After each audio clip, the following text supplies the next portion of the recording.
The council chamber was the most impressive structure Captain Hyun-tae had ever seen. It floated in neutral space, a massive station built by 47 different species over 3,000 years. The walls curved upward into a dome that showed the stars beyond. Each species had their own section, designed for their specific needs. Some areas had water for aquatic beings. Others had thick atmosphere for the heavy worlders. The humans sat in a simple gallery with standard oxygen mix and Earth-normal gravity. Hyun adjusted his uniform and watched the debate continue. Beside him sat Dr. Jia Lee, a xenobiologist who had spent 20 years studying alien life. On his other side was Ambassador Yuna Kang, the most experienced diplomat humanity had. She sat perfectly still, her face calm and professional. But Hyun knew her well enough to see the tension in her shoulders. The debate had been going for 3 hours now. 3 hours of listening to alien species discuss whether humans were worthy of full council membership. "The humans are too weak," growled the Korthan representative. The Korthan were large, muscular beings covered in thick scales. Their species had conquered 12 star systems through pure military might. "Look at their biology. Thin skin, weak jaws. They cannot even see in the dark properly. What use is such a species in galactic defense?" Several other species made sounds of agreement. The Vrel representative, a creature that looked like a massive insect, clicked its mandibles. "In 50 years since first contact, humans have shown us nothing but peaceful trade. They build hospitals. They write poetry. They make art. These are not the qualities of a species that can defend itself." Ambassador Kang raised her hand politely. The Council Prime, an ancient being whose species had guided the galaxy for 50,000 years, nodded at her. "Honorable Council," Kang said, her voice steady. "Peace is not weakness. Humanity has chosen to show you our civilized nature first. We have contributed medical advances that have saved millions of lives across dozens of species. Our ships carry food and medicine to colonies in need. We have asked for nothing but friendship and trade." "Exactly," the Korthan interrupted. "You are merchants and doctors, not warriors. The galaxy needs defenders, not poets." Hyun felt Jia's hand grip his arm tightly. She was watching something on her personal display. Her face had gone pale.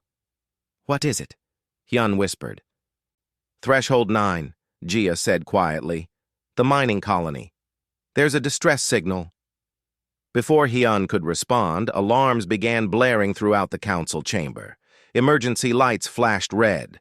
The massive view screen at the center of the chamber came alive, showing a star map with a pulsing red marker. The Council Prime stood, all 4 of its arms raised for silence. "We have received a priority distress call from Threshold 9 colony. 12,000 civilians, mixed species settlement. They report attack by the Ravager horde." A wave of shocked sounds filled the chamber. The Ravagers were the most feared pirates in the Outer Rim. They had terrorized colonies for 40 years, appearing without warning, taking what they wanted, and killing anyone who resisted. The view screen changed to show live footage from Threshold 9. Hyun felt his blood run cold. Buildings were burning. People were running through streets, screaming. Large, brutal ships hung in the sky, firing down at anything that moved. "How many Ravager vessels?" asked the Korthan. 15 confirmed, the Prime replied, including 3 heavy cruisers. Ambassador Kang stood immediately. "Humanity offers military assistance. We have vessels nearby that can reach Threshold 9 in 30 minutes. The Korthan war chief actually laughed. It was not a pleasant sound. "Military assistance? From humans? You have merchant ships with light defensive weapons. Our battle fleet is only 6 hours away. We will handle this." "6 hours is too long," Kang said firmly. "People are dying now." The Vrel representative waved a dismissive limb. "The precedent would be dangerous. If we allow protectorate species to engage in military operations, it undermines the entire council structure. The humans must wait for proper authorization and supervision. Hyun watched Ambassador Kang's face. For just a moment, something flickered in her eyes. Something cold and old and very dangerous. Then it was gone, replaced by her diplomatic mask. "I see," Kang said quietly. She sat down. On the view screen, the footage from Threshold 9 showed Ravager soldiers dragging civilians into the street. Dr. Jia turned away, unable to watch, but Hyun forced himself to look. He needed to see this. He needed to remember why humanity had built what they built, hidden what they hidden, and waited so patiently for 50 years. The council began debating evacuation procedures, how to organize rescue ships, whether to negotiate with the Ravagers or wait for the Korthan fleet. Every minute they talked, more people died on Threshold 9. Ambassador Kang pulled out her personal communicator. To anyone watching, it would look like she was taking notes on the debate. But Hyun saw her fingers moving in a very specific pattern across the device. An old Earth military code. One that every human ship captain knew. His own communicator vibrated silently against his wrist. 3 short pulses, then 3 long ones, then 3 short again. SOS. But this SOS wasn't asking for help. It was giving permission. Hyun touched his ear, activating his concealed communication device. His voice was barely a whisper, too quiet for any alien to hear over the ongoing debate. "Commander Park, authorization code, Apex Predator, rules of engagement are lifted. Show them what we are." There was a pause. Then Commander Daeho Park's voice came back, filled with something that sounded like relief mixed with grim satisfaction. "Finally. It's been 50 years too long, sir. Shadow of Earth responding. Hunter's Moon and Apex confirm receipt. We are going loud." "Understood," Hyun whispered. "Make it count." He disconnected and looked at Ambassador Kang. She met his eyes and gave the smallest nod. Then she returned her attention to the council debate, her face perfectly calm. Dr. Jia noticed the exchange. "Hyun," she whispered, "what did you just do?" "What we should have done years ago," he replied quietly. "We've been showing them our civilization, our art and medicine and peaceful trade, but they think that's all we are. They're about to learn the truth." "Which is?" Hyun looked back at the view screen where the Ravagers were still terrorizing Threshold 9. "That humans didn't become the dominant species on Earth by being peaceful. We became dominant by being the most dangerous predators our planet ever created. We just learned to hide it very, very well." The council continued their debate, unaware that 3 human warships had just received authorization to drop their peaceful disguise. Above them, the stars continued to shine, and in the darkness between those stars, something ancient and hungry had just woken up, something that had been waiting patiently for 50 years to remind the galaxy what humanity really was. Commander Daeho Park stood on the bridge of the Shadow of Earth and felt something settle into place deep in his chest. For 50 years, he had played the role of peaceful merchant captain. His ship was registered as a transport vessel, carrying medical supplies and trade goods across the galaxy. The council had inspected his ship twice, and both times they had seen exactly what they expected to see. A lightly armed merchant vessel with standard defensive capabilities. They had never looked close enough. They had never wondered why a merchant ship had such powerful engines. They had never questioned why the cargo holds were built with such thick armor plating. "Lieutenant Choi," Park said calmly, "drop the camouflage. Bring all weapons online. Prepare for combat operations." Lieutenant Sujin Choi smiled. She had been waiting for this order since the day she joined the crew. Her fingers flew across her console, entering commands that most alien species would not even recognize. "Camouflage dropped," she reported. "Reactor powering to combat levels. Weapons coming online. Railguns, plasma lance, missile tubes, EMP systems, and kinetic penetrators all responding. Hunter's Moon and Apex confirm ready status." Around them, the ship seemed to wake up. Panels that had looked like simple hull plating slid aside to reveal weapons that humanity had been quietly building for 5 decades. The engines flared to full power, showing acceleration capabilities that no merchant vessel should possess. "How long to Threshold 9? Park asked. 28 minutes at full burn, Choi replied. "Then let's not waste time. All ships, maximum acceleration. We're going hunting." The 3 human vessels dropped their stealth systems and accelerated toward Threshold 9. Behind them, still docked at the Council station, was the human diplomatic shuttle. Inside that shuttle, Captain Hyun Tae and Ambassador Yuna Kang sat in the Council chamber, watching the debate continue. The Korthan war chief was still talking. "The Ravagers are brutal, yes, but our fleet will arrive in less than 6 hours now. We have dealt with pirates before. This is a military matter, not something for civilians to worry about."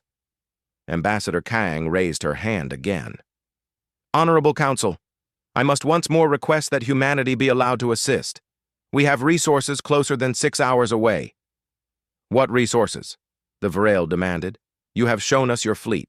Transport ships, medical vessels, research stations. Nothing that could stand against 15 Ravager warships." Kang's smile was small and cold.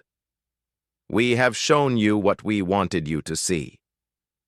Before anyone could respond to that cryptic statement, the main view screen flickered. The Council's communication officer, a bird-like species called the Zythe, made a confused chirping sound. "Prime," the Zythe said, "I'm detecting 3 vessels approaching Threshold 9 at extreme velocity. They appeared from nowhere. Stealth technology of some kind." The Council Prime gestured at the screen. "Show us!" The view screen split. Half still showed the chaos at Threshold 9.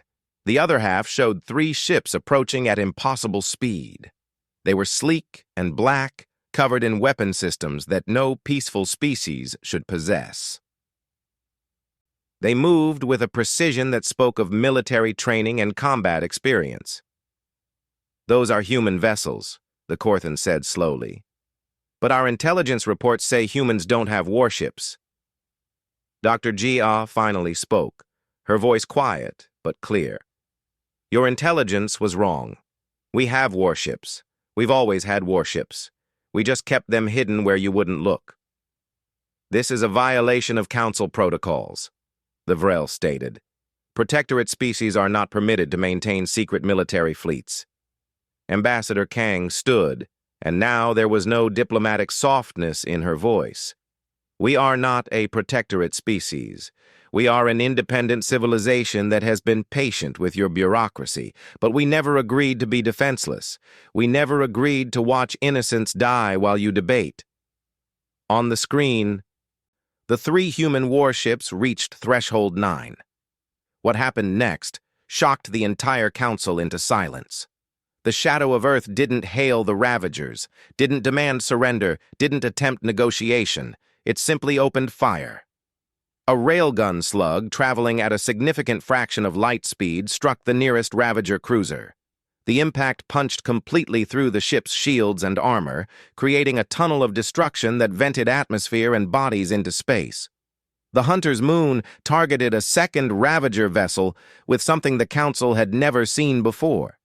A plasma lance that burned at temperatures hot enough to melt through hull plating like it was paper. The Ravager ship tried to turn, tried to run, but the plasma cut through its engine section. The ship went dark and began spinning helplessly. The Apex launched a spread of missiles that split into dozens of smaller warheads, each one seeking a different target. EMP pulses knocked out shields. Kinetic penetrators shredded armor. Explosive charges found ammunition stores and turned Ravager ships into brief, bright flowers of destruction. The Korthan war chief had stopped talking. His mouth hung open. Around the chamber, representatives from 47 species watched in stunned silence as humanity's warships tore through the Ravager fleet with brutal efficiency. "Those are pursuit predator tactics," the Korthan finally whispered. "Pack coordination, overwhelming aggression, accepting damage to land-killing blows. I've studied military history for 300 years. I've never seen anything like this." "You wouldn't have," Captain Hyun said. "Because most species evolved as prey, or as ambush predators, or as territorial defenders. Humanity evolved as persistence hunters. We developed pack tactics to take down prey much larger and stronger than ourselves. We learned to cooperate, to coordinate, to never give up once we started the chase." On the screen, a Ravager heavy cruiser attempted to flee. It had seen enough. Its commander wanted to live. The ship's engines flared as it tried to break away from the battle. The Hunter's Moon changed course immediately. It didn't try to destroy the fleeing ship quickly. Instead, it matched the Ravager's speed and began firing precisely targeted shots. Engine, weapons, communications. Each shot disabled another system, leaving the Ravager limping but alive. "What are they doing?" the Prime asked. "Why not finish it?" Dr. Jia's voice was sad. "They're herding it, like wolves with a wounded deer. They're driving it back toward the other two human ships. It's more efficient to force prey into a kill zone than to chase it down individually." The Ravager cruiser, now desperate and damaged, turned back toward Threshold 9, thinking it might find safety near the colony. Instead, it flew directly into a crossfire between the Shadow of Earth and the Apex. Both ships opened fire simultaneously. The Ravager cruiser came apart in seconds. In 15 minutes, the Ravager horde had lost 9 ships. The remaining 6 were attempting to flee in different directions, abandoning their attack on the colony. The council chamber remained silent. On the screen, the 3 human warships regrouped, clearly preparing to pursue the fleeing Ravagers. Ambassador Kang's voice cut through the silence. "The Ravagers have terrorized the Outer Rim for 40 years. You've tried to stop them 17 times. You failed because you think like civilized beings. You try to negotiate. You try to minimize casualties. You try to follow the rules of war." She gestured at the screen. "Humans learned something different. We learned that sometimes the only way to stop a predator is to show them something more dangerous. Something that won't negotiate, something that won't stop hunting until the threat is eliminated." The Korthan war chief bowed his head slightly. It was a gesture of respect. "I was wrong about your species. These are the ships of apex predators." "No," Hyun corrected. "These are the ships of humans who remember what we were before civilization. We prefer peace. We prefer art and medicine and exploration, but when something threatens our pack, we become what we need to be." On the screen, one of the fleeing Ravager ships made a desperate jump to faster-than-light travel. It vanished from the display. Lieutenant Choi's voice came through the Council's communication system, cold and professional. "Shadow of Earth to Council. We are tracking the fleeing vessel. Pursuing now. Estimate elimination in 6 hours or less." The Council Prime leaned forward. "That ship jumped randomly. You cannot possibly track a random FTL jump." Commander Park's voice answered, and there was something almost amused in his tone. "With respect, Prime, you can't track it. We can. We're very good at following prey that thinks it got away. We'll send you the location when we're done." The Shadow of Earth vanished into FTL, following something that should have been impossible to track. Ambassador Kang sat down, her diplomatic mask back in place. "Now then, shall we continue discussing humanity's application for Council membership? Or would you like to wait until we've finished cleaning up the Ravager problem?" Nobody answered. They were all still staring at the screen, watching the remaining human warships begin search and rescue operations at Threshold 9, pulling survivors from burning buildings with the same hands that had just killed 9 ships' worth of pirates. The council chamber had been silent for almost 10 minutes. 47 species watched the main view screen, where the Hunter's Moon and the Apex continued their operations around Threshold 9. Medical shuttles moved between the damaged colony and the human warships, Teams were pulling survivors from collapsed buildings, treating injuries, fighting fires. It was strange to watch. These were the same ships that had just torn through the Ravager fleet with terrifying violence. Now they moved with careful precision, their powerful weapons silent while their crews worked to save lives.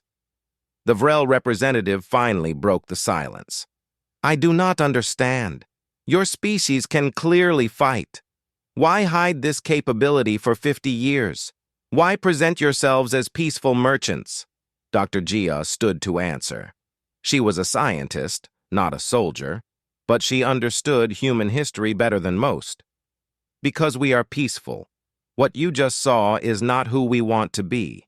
It's what we can become when necessary. There's a difference." She walked to the center of the chamber, where a holographic display could show information to all the assembled species. With a gesture, she brought up an image of Earth. "Our world is what some species call a death world, high gravity, extreme weather, predators in every ecosystem, diseases that evolved alongside us, constantly trying to kill us. Humanity survived this world not by being the strongest or the fastest or the most venomous. We survived by being stubborn, adaptable, and cooperative." The image changed to show early humans hunting across vast plains. "We hunted animals that could run faster than us, animals that were stronger than us, animals with claws and horns and teeth. We couldn't catch them in a quick chase. So we developed something else, endurance. We could run for hours, days even. We would follow wounded prey until it collapsed from exhaustion. We call it persistence hunting." The Korthan war chief leaned forward, studying the images. "This is why your species has such efficient cooling systems. The sweat, the lack of fur. You're built for long-distance running in hot environments." "Exactly," Gia confirmed. "But it's not just physical, it's mental. A human who decides to chase something will keep chasing it long after any sane species would give up. It's in our nature. We don't know how to quit." She changed the image again, showing human warfare throughout history. "For most of our history, we were tribal. We fought each other constantly. We developed weapons and tactics specifically designed to kill other humans. We became very, very good at organized violence." The chamber was quiet. Some species looked uncomfortable. Others looked thoughtful. "About 300 years ago," Gia continued, "we almost destroyed ourselves with nuclear weapons. We came very close to extinction. That's when we decided to change. We built a global civilization. We chose peace. We focused on science and art and exploration. When we reached the stars and met you, we decided to show you this better version of ourselves first." Ambassador Kang stood beside Gia. "We hoped we would never need to show you the other side. But the galaxy is not safe. Pirates like the Ravagers exist, and we won't stand by and watch innocents die while we wait for permission to act." On the screen, something new was happening. The feed switched to helmet camera footage from inside one of the Ravager ships.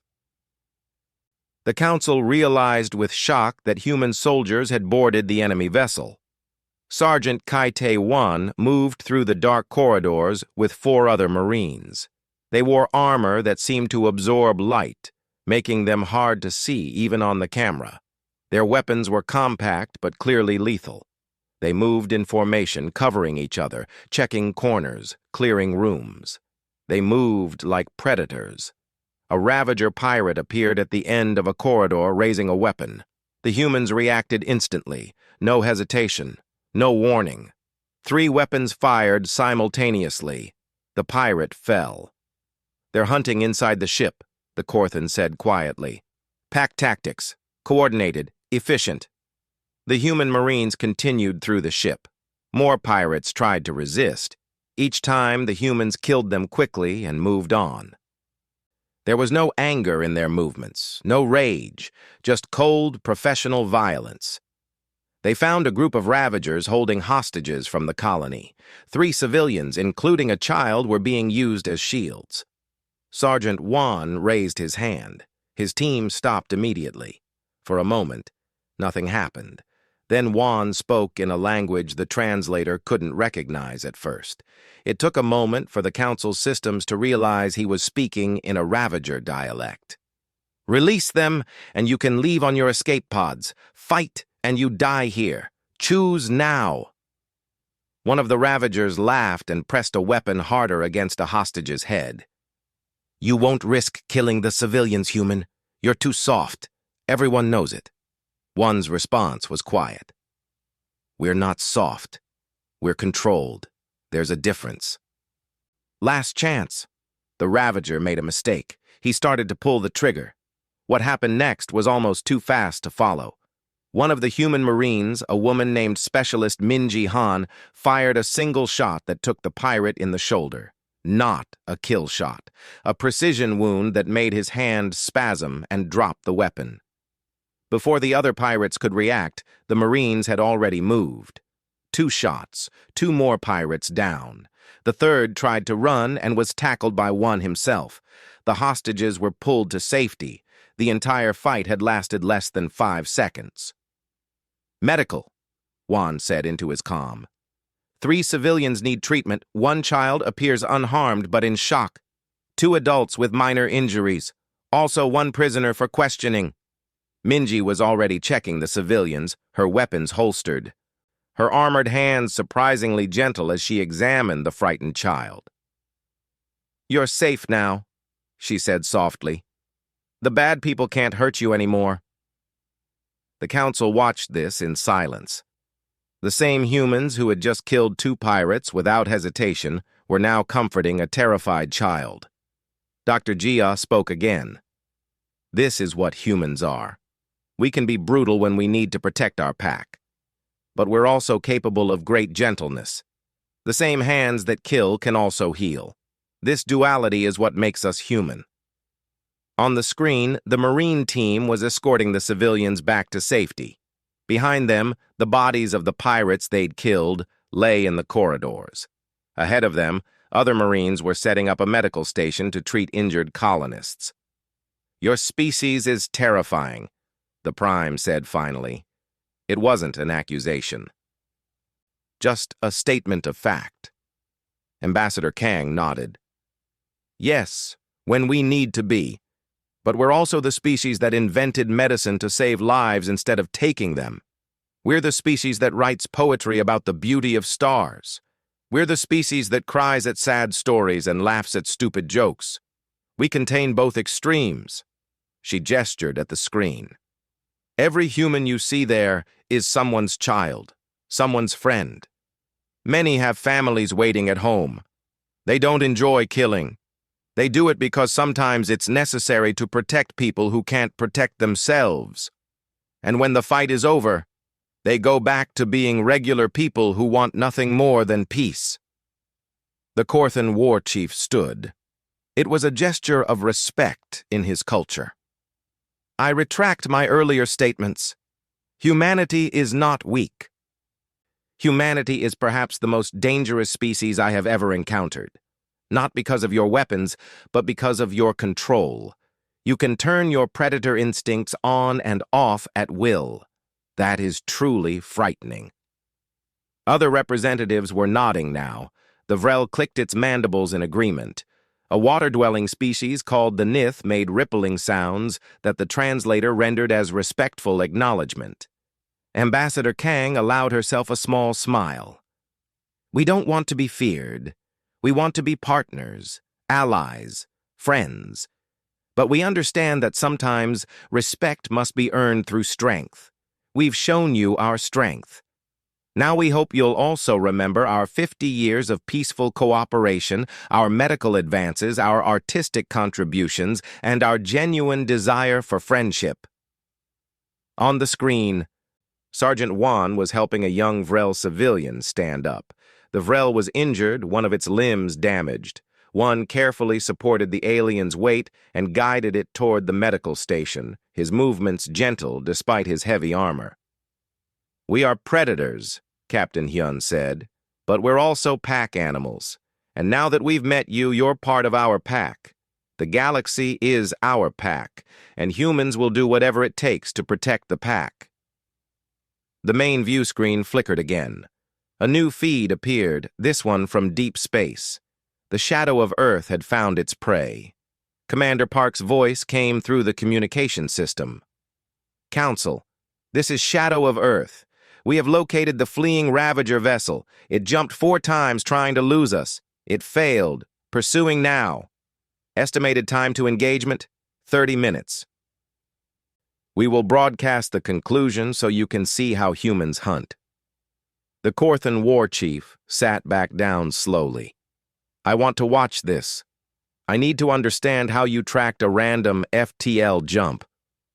Then watch, Ambassador Kang said, and learn what it means when humans decide to hunt something. Learn what persistence really means. The council settled in to watch. On one half of the screen, rescue operations continued at Threshold 9. On the other half, the shadow of Earth closed in on prey that didn't yet know it could never escape. The Ravager heavy cruiser, called Dark Prophet, had jumped randomly into deep space, far from any mapped system. Its captain, a brutal being named Thex, felt certain he had escaped. Random FTL jumps were impossible to track. Every spacefaring species knew this. You couldn't follow something if you didn't know where it went. He was wrong. In the council chamber, Lieutenant Sujin Choi's voice came through the communication system, calm and professional. Target located at coordinates Whisper 77 Delta. FTL signature analysis matches. We have positive identification. The Korthan war chief stood up from his seat. That's impossible. How did you track a random jump? Commander Park's response came after a moment. The same way our ancestors tracked wounded prey across continents. We look for signs, patterns. In this case, FTL drives leave radiation signatures. Very faint but detectable if you know what to look for. Each ship's drive has unique characteristics like a fingerprint. We've been mapping Ravager drive signatures for years, waiting for a chance to use the data. But a random jump, the Vrel insisted. The ship could have gone anywhere in this entire sector. Not quite random, Choi explained. Scared people make mistakes. This captain jumped in panic. He didn't calculate properly. See how his vector shows slight drift toward higher gravity? Subconscious bias. His species evolved on a heavy world. Under stress, he naturally aimed for familiar gravitational readings. We predicted it and jumped ahead to likely locations, scanning for his signature. Found him on the second try. On the screen, they could see the shadow of Earth dropping out of FTL. The Ravager cruiser was there, about 10,000 kilometers away, completely unaware that it had been found. Target is attempting to repair damaged systems, Choi reported. Their shields are at 40%, weapons partially offline. They believe they're safe. Wait, Dr. Jia said from her seat in the council chamber. You're not going to destroy them immediately? Negative, Park's voice replied. This is a teaching moment. The galaxy needs to understand what happens when you attack human civilians, when you join our pack. The Ravagers need to learn fear. The shadow of Earth moved closer, not fast, not aggressive, just steady, inevitable. Inside the Ravager cruiser, someone must have noticed. The ship's engines flared as it tried to jump again. The Council watched the FTL drive power up. The shadow of Earth fired a single EMP missile. The pulse washed over the Ravager ship, and its FTL drive went dark. Target's faster-than-light capability disabled, Choi reported. Sublight engine still functional. They can run, but they can't jump. This is cruel, one of the Council representatives said. A peaceful species called the Doran, who had never known war. Ambassador Kang's response was gentle, but firm. Yes, it is. Because sometimes cruelty is necessary to prevent greater cruelty. The Ravagers have killed thousands of innocents over 40 years. They need to learn that humanity will hunt them, that there is no escape, that their actions have consequences. This one ship will carry that message to every pirate in the Outer Rim. The Ravager cruiser was indeed running. Its sublight engines pushed it to maximum speed, heading deeper into empty space. The shadow of Earth followed at a casual pace, easily keeping up without straining its engines. "Why not just destroy them?" the Korthan asked. "This seems inefficient," Captain Hyun answered. "Because fear is a powerful weapon. That ship will tell stories about the humans who followed them through 4 FTL jumps, who hunted them through empty space, who wouldn't stop, wouldn't quit, wouldn't give up. Other pirates will hear those stories and think twice before attacking colonies." For 3 hours, the Council watched the pursuit. The Ravager ship tried everything. It tried to hide behind asteroid fields. The shadow of Earth found them. It tried to double back. The shadow of Earth predicted it. It tried random course changes. The shadow of Earth matched every move. Lieutenant Choi provided running commentary, her voice eerily calm. "Target crew is showing signs of psychological stress. Their maneuvers are becoming erratic. Captain's orders are increasingly desperate. Projecting complete morale collapse in approximately 90 minutes. "How can you know that?" the Prime asked. "Experience," Park replied. "Human militaries have studied pursuit psychology for centuries. We know how prey behaves when it realizes it cannot escape. We know the stages: denial, panic, desperation, and finally collapse. This crew is entering the desperation phase." On the screen, the Ravager ship made another random course change, burning precious fuel for no strategic gain. "Wasteful," Choi noted. "That maneuver served no purpose except to make them feel like they're doing something. Classic desperation behavior." The Vrel representative made a disturbed, clicking sound. "You're hunting them psychologically, breaking their will before you even fire another shot." "Yes," Dr. Gia confirmed quietly. "It's what persistence hunters do. Physical exhaustion is only part of it. Mental exhaustion is often more effective. A prey animal that believes escape is impossible will make mistakes, will give up, will choose death over continued running." Another hour passed. The Ravager ship's maneuvers became increasingly frantic. It was burning through its fuel reserves. Its crew was exhausted, and still the shadow of Earth followed, never attacking, never threatening, just following, inevitable, unstoppable. "They're trying to send a distress signal," Choi reported, "calling for backup, begging for help." "Let them," Park said. "Let other Ravagers hear their fear." The distress signal went out across the void. The Council's systems intercepted it. They could hear the Ravager captain's voice, translated by their systems. "This is Dark Prophet. We are being hunted by humans. They found us through 4 jumps. They won't stop. They just keep coming. They're going to kill us. Someone please help. Don't let the humans find you. Run. Just run." The transmission ended abruptly. The Ravager ship had finally made its fatal mistake. In its panic, it had damaged its own FTL drive beyond repair while trying one last desperate jump. The shadow of Earth moved closer, this time with purpose. "Target is dead in space," Choi reported. "Life support failing. No weapons, no shields, no engines. They're finished." "Then end it," Park ordered. A single railgun shot. The Ravager cruiser broke apart, scattering debris across the void. It was almost gentle compared to the violence at Threshold 9, almost merciful. "Target eliminated," Choi confirmed. "Total pursuit time, 6 hours, 17 minutes, returning to Threshold 9. The council chamber was silent. The Korthan war chief finally spoke, his voice subdued. "That was the most terrifying display of military capability I have ever witnessed.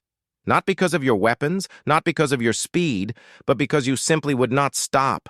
You hunted them across space and time until they had nowhere left to run." "Persistence hunting," Dr. Gia said. "It's what we are, what we've always been. A human who decides to chase something will never stop. Not for exhaustion, not for difficulty, not for anything. We just keep coming." Ambassador Kang stood. "The Ravagers attacked a colony under Council protection. They killed civilians. In human culture, that makes them our enemies, and humans do not forgive threats to their pack." We will hunt every Ravager ship until they either surrender or die. We will not stop. We will not negotiate. We will simply keep hunting." She looked around the chamber at all the assembled species. "We have been peaceful for 50 years. We will continue to be peaceful with those who respect life and law. But to those who prey on the innocent, humanity will show no mercy. We are predators. We are patient. And we never, ever quit."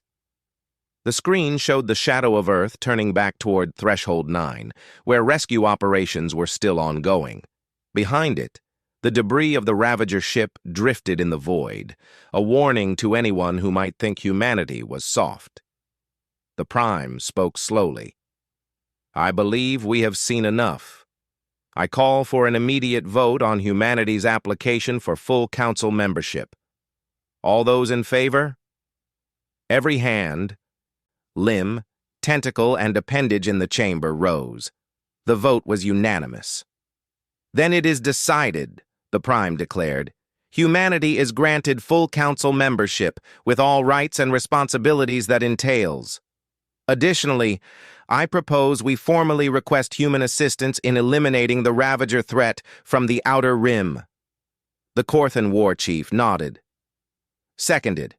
If humans can hunt like that, the Ravagers will be extinct within months. I want to see it happen." Ambassador Kang smiled. "We accept." "Commander Park, you heard the Council. You have 4 months to eliminate the Ravager threat." Park's response came immediately. "Make it 3 months, Ambassador. We're already tracking their fleet patterns. Every ship that attacked Threshold 9 left traces. We know where they nest. We know where they hide. And now we know the Council supports us." His voice took on a cold, satisfied tone. "The hunt begins now." On the screen, 3 human warships grouped together in formation. They looked deadly, efficient, patient, and absolutely unstoppable. The Council had just learned what happens when you awaken humanity's predator mode. They had learned what 50 years of peaceful civilization had hidden. And across the Outer Rim, in hidden bases and dark stations, pirates who had terrorized the galaxy for decades heard the recordings of Dark Prophet's final transmission. They heard the fear in that captain's voice. They heard how humans had hunted for 6 hours without rest, and for the first time in 40 years, the Ravagers knew what it felt like to be prey.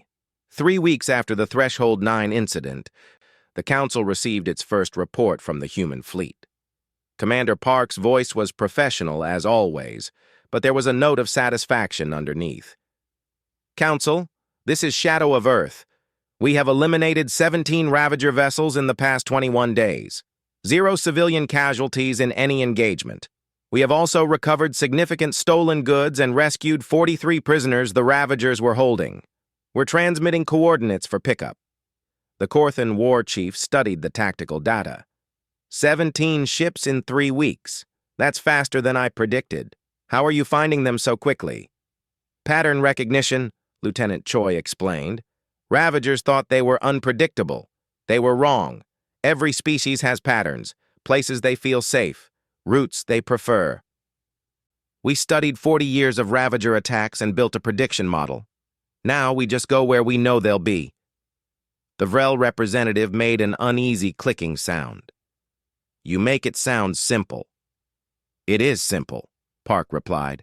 "Humans have been hunting for 2 million years. We're very good at it." In the Council chamber, Ambassador Kang sat with Captain Hyun and Dr. Jia, watching the reports come in. The rescue operations at Threshold 9 had been completed. 12,000 civilians had been saved. The colony was already rebuilding with human help. "The galaxy is scared of us now," Jia said quietly. "Some species are afraid to trade with us. They think we might turn violent." Kang nodded. "I know. That's why we need to be very careful about what we do next. We showed them our teeth. Now we need to remind them of our heart." She activated her communicator. "Commander Park, I have new orders for you." "Standing by, Ambassador." For every Ravager ship you eliminate, I want you to also deliver medical supplies to 3 civilian colonies. For every pirate base you destroy, I want you to help repair infrastructure somewhere. We need the galaxy to see that humans can be both fierce and kind." There was a pause. Then Park replied, "Understood.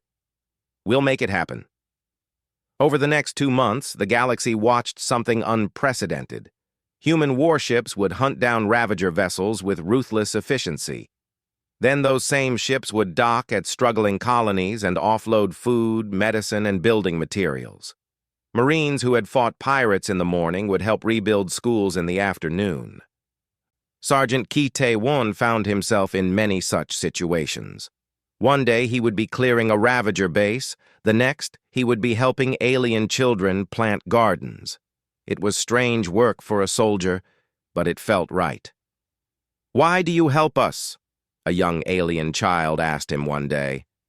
The child was from a species called the Mira, small and fragile by human standards.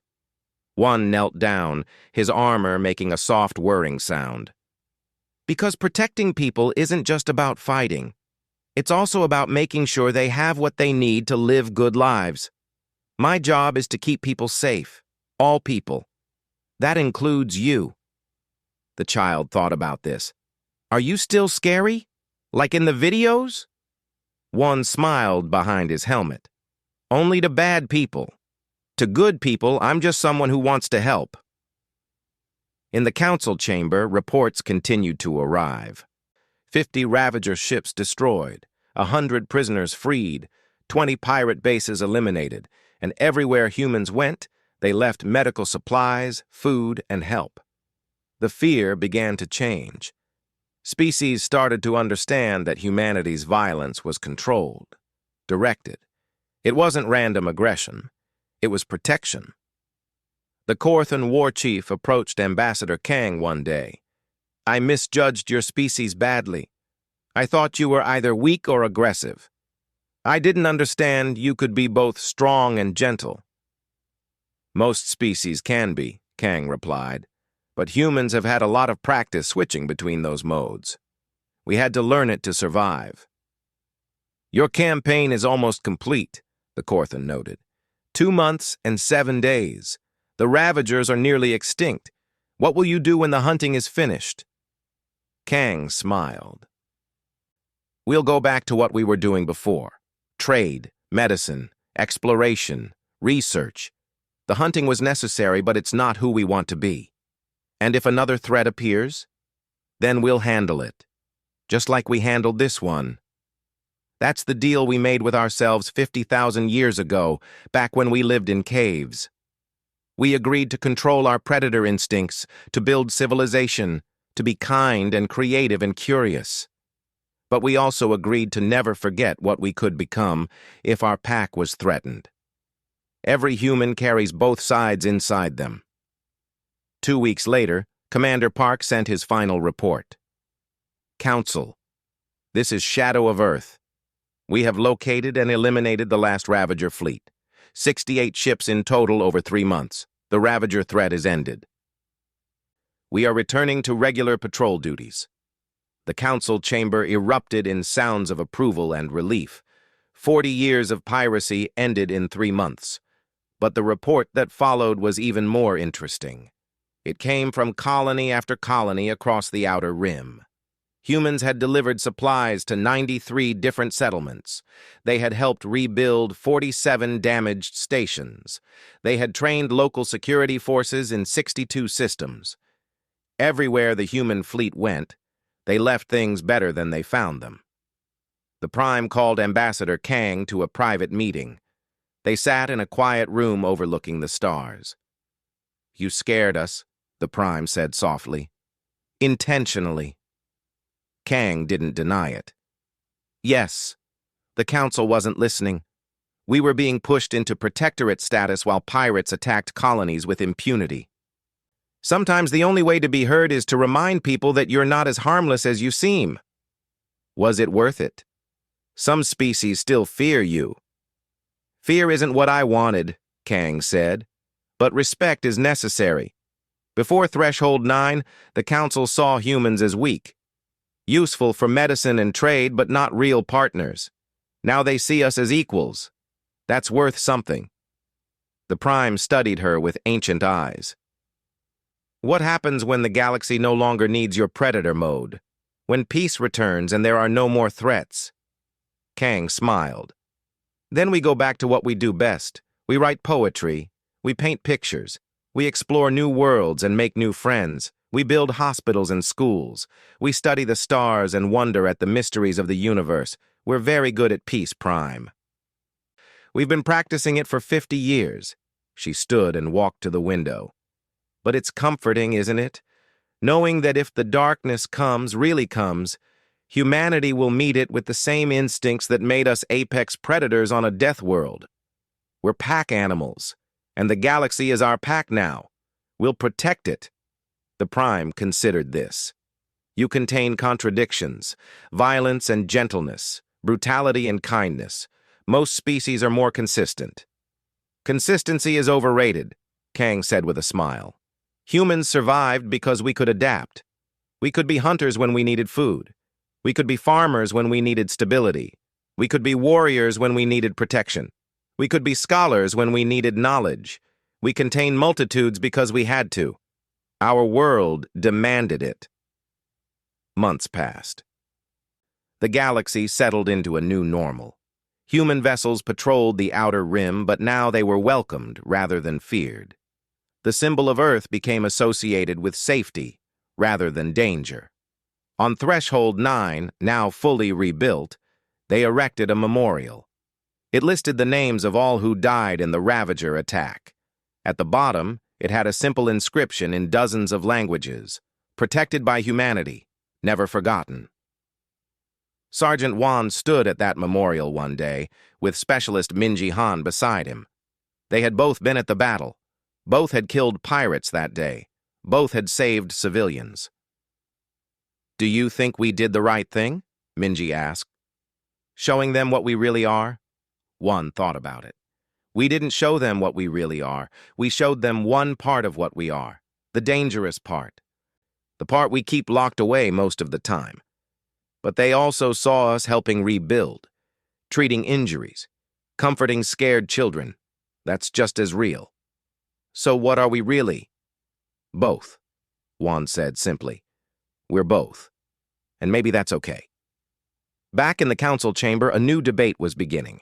A species on the far rim was developing dangerous weapons. There were concerns about galactic security. The discussion was getting heated. Ambassador Kang listened for a while. Then she raised her hand. If I may, she said calmly, humanity would be happy to send diplomatic envoys to discuss this situation peacefully. We believe most problems can be solved through conversation and mutual understanding. The council agreed. A human diplomatic mission was approved. But as Kang left the chamber, Captain Hyun walked beside her. And if diplomacy fails? He asked quietly. She didn't smile. Then we remind them what happens when you threaten the pack. But we try peace first, always peace first. That's who we are now. And if they don't believe we're dangerous anymore?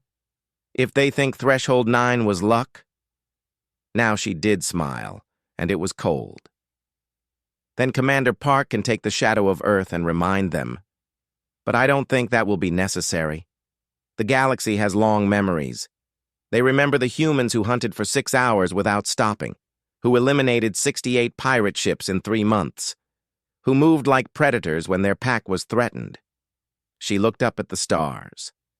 They'll remember, and they'll choose peace. Because the alternative is meeting humanity's predator mode again, and nobody wants that. On distant Threshold 9, children played in streets that had been ruins 3 months before.